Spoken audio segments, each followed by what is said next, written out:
blame somebody. That's right. You can't blame the weather.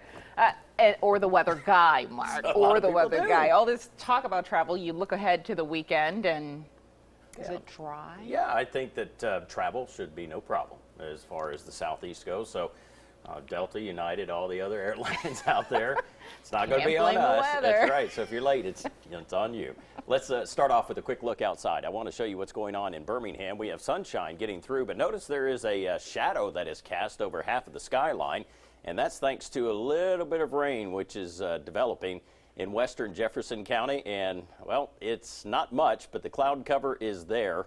And we do have a few showers which are reaching the surface, and the sun's really not being that helpful as far as letting us see the rain actually reaching the ground, but a lot of it is probably drying up very quickly. It's 94 degrees, winds out of the east-northeast at 7, dew point 72, and it feels like 102 outside. And in your hometown, this is what it feels like. I mean, again, as I mentioned, these are numbers that we're going to have to keep an eye on for the next several days.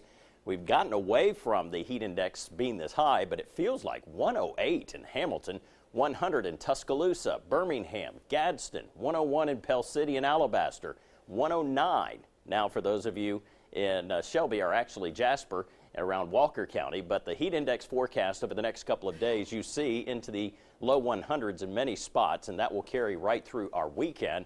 And the rain coverage is just not going to be there.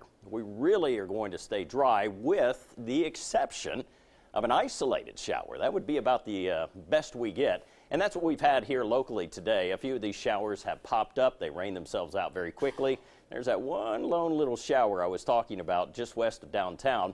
But the shower, which is now tracking just to the west of Raglan, that's headed towards the south and west.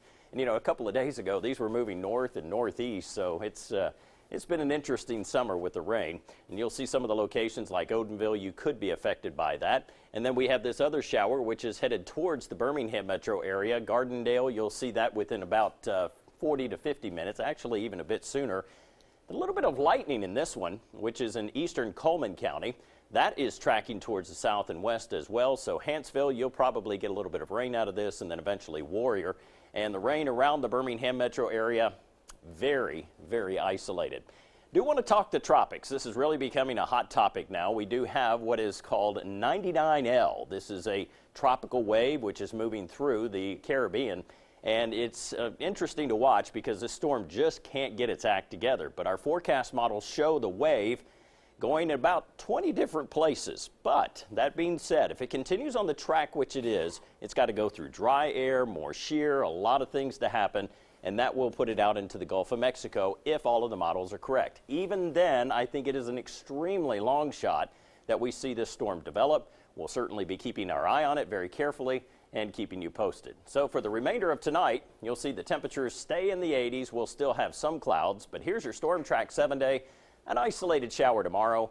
This weekend, highs in the low to mid 90s, very humid, feeling like low 100s. Next chance of rain back in here, though, possibly by Thursday. Otherwise,